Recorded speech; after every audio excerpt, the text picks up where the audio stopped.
Welcome back to Let's Play The Legend of Zelda, A Link to the Past. Link has pink hair. There is really jack all in the left two doors, but under this pot is a switch. We're heading into the Eastern Palace today, and by jack all, I mean pits. Now, there are a few interesting tricks I can do in here. For one, I remember these orbs as a kid, and just being absolutely terrified of this room. Like, I would sit there and watch them and try to figure out a pattern, and I'd duck into the little holes off to the side, and I got this! I gotta figure this out, And then, like, I don't know why it was so hard for me to just go through like that. Oh, I also remember, later on, we'll cover this passage on the top layer here that I'm hiding behind, but in doing that, you see this down here, and for the longest time, I couldn't even figure out how to get here. Like, it's really that simple. And you get 100 coins out of it, which is pretty alright. Now we can finally move on in the world. There are a couple, funky, funny, interesting tricks we can do in this dungeon. There's not a whole lot over here to the right. Well, I suppose we could go in here, but there's not really anything of note in here. Or is there? Man, it's been a long time since I've been in here. Well, I can't do anything that way. Blue skeletons are new dudes. We've not seen them yet. Yeah, I guess we do get something over here. Probably a compass or something useless.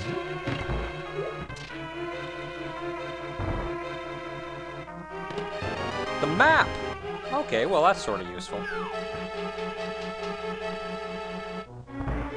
Okay, the interesting thing to do, though, is actually on the other side, and let's hope that I actually do this correctly, because I have very little actual practice doing it.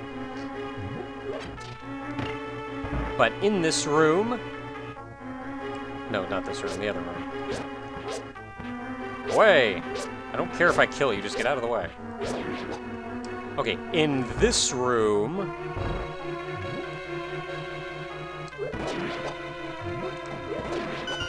Haha, I did it! Normally there are 4 skeletons that show up in this room. Once you enter the room, I think you have to, like, step into a slightly smaller inner circle in order to trigger them spawning, and you have to kill all 4 of them in order to get the door open. However, you can skirt around the edge of it, grab, like, a pot, work your way over, dip down into it just enough to throw the pot and kill this guy. With this guy killed, it gets very confused, and spawns this guy next, instead of, like, the first guy, which is the guy down in the lower right corner. You can grab a pot, kill that guy, you can even kill that guy before he spawns, which is interestingly enough. And once you killed only those 2, the game just doesn't know what the crap. Like, we're gonna open the door for you instead of spawning the other 2. So that was pretty alright. And now we have the compass and the map. Go us. There is... How many other tricks are there in this dungeon? There are perhaps 2 more that I can show off. You see the big chest right there below us. However, we do not have the big key, so we can't open it. The door up top there, you see, also had a rather large lock on it, so we can't open that either. We're now below the room we were in previously. And we go into a darkened room. Now, this room has a bunch of pots and a couple skeletons running around. However, below that pot is a key. Now we can just leave. Don't need to kill them all. Don't need any of the things. Have 2 fire fairies. They're chasing us. Okay, now, coming up in this next room is another trick that I have equally very little practice with. And even in practicing, I couldn't do it consistently, so we'll see how well this goes.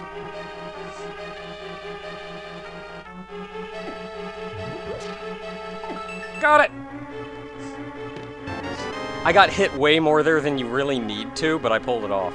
Can I have a heart? No, I'm leaving. The fire fairies right in the middle are circling around a pot. Underneath that pot is a switch which causes this chest to appear. Normally, you have to kill all the enemies in the room for the fire fairies to spread around and get away from the pot so you can open it up and get what's in the chest. However, if you sneak down by the little tentacle dude right here and take damage from him in just such a way, you can wander over and grab the pot and hit the switch. I took more hits there than I needed to, but it's, like with practice especially, that is a, pretty good speedrunning trick to get through that room. Okay, now I took a little bit of damage, so if you go up here, you can jump down into these pots, where there's a couple fairies. Keep one in a bottle that I bought. I only have one bottle, right? Yes. And then you can teleport back out. Go away, green dude. We can now open the chest, which has a bow in it. I'm getting the crap out of here.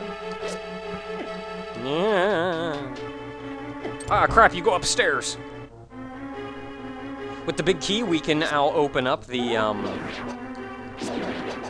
big room, I suppose.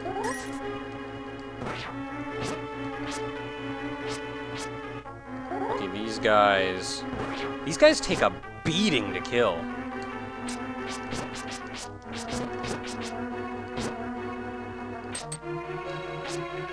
Can I just wake up one of you? One of these two, and I never know which one it is, has the key to the next room. There's a locked room in the upper left corner. There we go. And now I have the key for it. If you're aching for some rupees, if you go into the upper right room, there's a room down here with some fire fairies in it. You can weave around them, you can get yourself some money. The fire fairies, by the way, don't actually hurt you. They do magic damage, so to say, which is every time they hit you, they drain some of your magic meter. They may or may not actually hurt you when that happens, but I don't think they do. Now, I would like some arrows. There's a switch here to open the door hiding right behind him. There's 4 fake switches in the room. There's also 3 fake switches in this room, and that's the switch you want to hit. That room terrified me as a kid. Like, especially considering what I was going through before, where I couldn't, like, get through the frickin' first room thing where they were all coming down. Like, that one room just with balls coming everywhere, like, I was terrified of that room. Okay, this red guy you can only kill with arrows, so 2 arrows will kill him.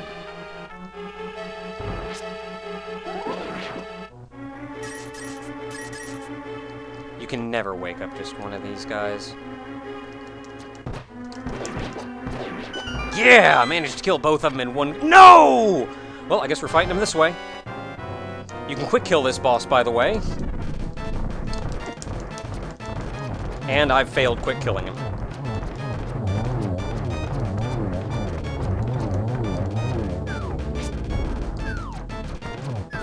Well, that was at least a moderately quick kill. That wasn't half as quick as I really wanted it to be, but then I think I did pretty well for walking into the room unprepared.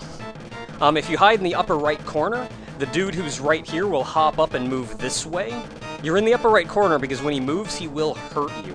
You have to move very quickly after him and shoot straight down to hit the next guy down here who's moving up. If you can hit that guy like once and get into position, you should be able to keep firing enough to knock him back and kill both of them. That will kill this one and the one who will be on the bottom.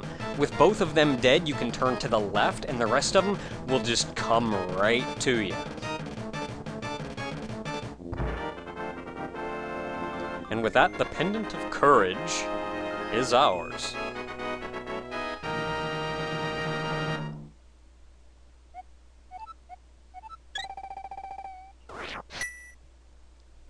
Even the final guy, the red guy, like, he still dies to arrows as easily as anything else. Yeah... Go away. Okay, so we gotta go find the old man. Hey, Sahazra-la-la-la-la-la. I got a pendant for you. Totally got a pendant for you. Just gotta get down here and get you that pendant. What's up, dude?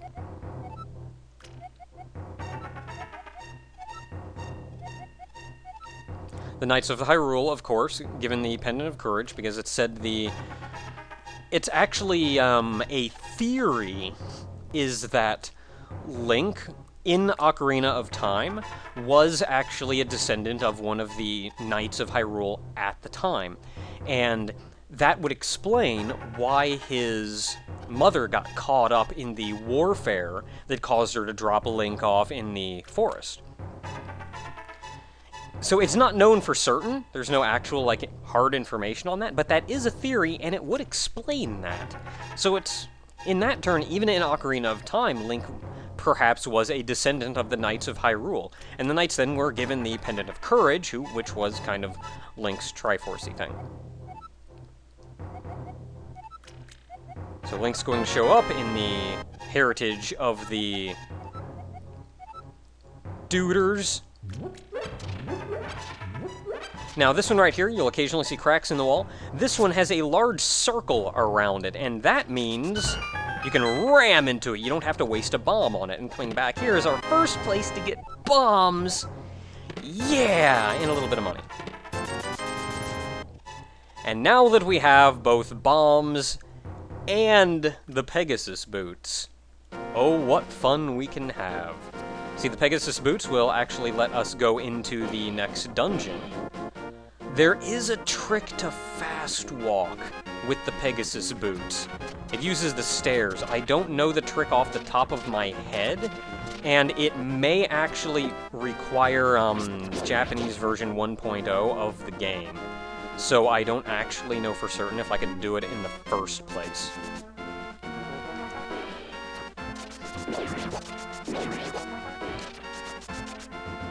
However, I can have a little bit of fun now. Go away. Ah!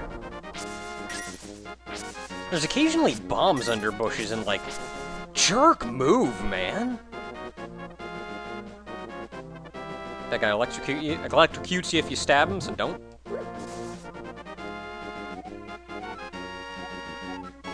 She wants our mushroom. So we gotta come back later and we'll get something good. I think by come back later, that means we can just kind of walk off screen and come back, but don't quote me on that. You can stab him now, or yeah. If you freeze him with the boomerang, you can stab him. Otherwise, you get electrocuted. Bad deal. Yes! Gimme that! Magic powder! Drains your magic meter when used. I can't go to the right. Really hoping I could make that. Couldn't. Was really expecting there to be a bomb somewhere. Okay, now there is still yet more fun that we can have. Let's see, I don't think there's too much here I can do.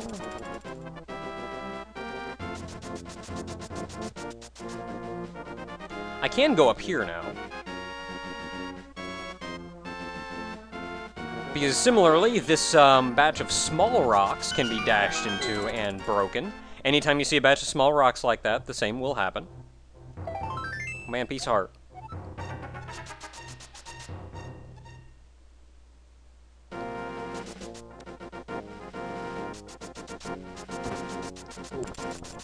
So where else can I go? Is there anything in the Lost Woods that I can do? I know I got the one heart piece in there. Oh, there is stuff down here that I can get, though. I can go into the basement here and get a thing.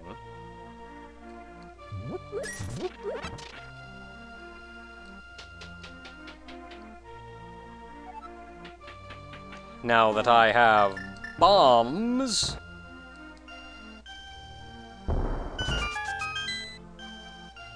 And within here, you'll find some rupees, which is always nice. And another piece of heart. Go us! Man, I need more bombs. Where do you even get bombs consistently? Like killing dudes, I guess. Let's see here. Another fun thing we can do is, if we go over here, we can jump into this well. Whoa.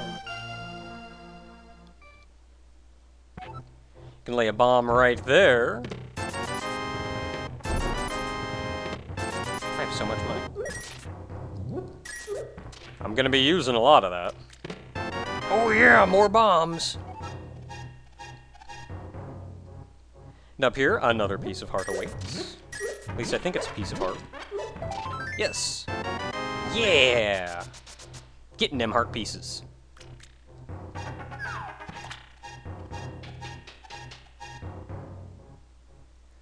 Okay, what else can be done? What else can be done? We got a lady. That lady is trouble. This lady is, like, really nice. She's nice. If you sprinkle magic powder on her, she turns into a fairy.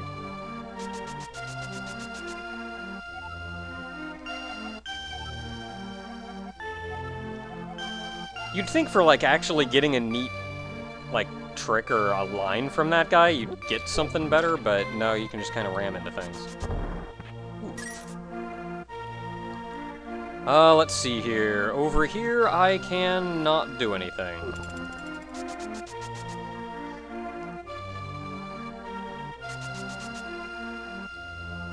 Oh, I can now go over here.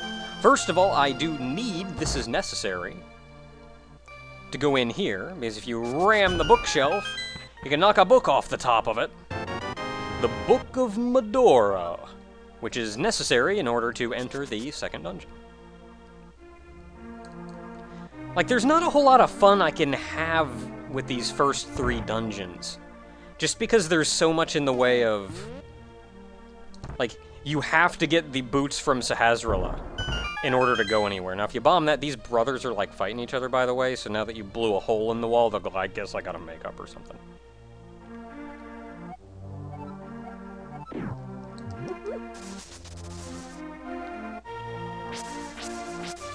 This is a race. 15 seconds will net you a piece of heart. 8 seconds, yeah! Give me that.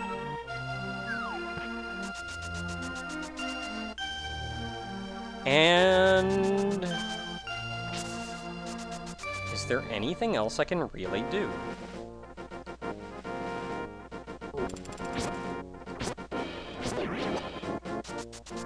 I don't think there's a huge amount that I can do right now. So I suppose there's a huge amount left that I can do right now. So I'm just gonna go home for the time being, and we'll pick up here next time. I'm home. We'll pick up here next time with, going to the second dungeon. So until then, everyone.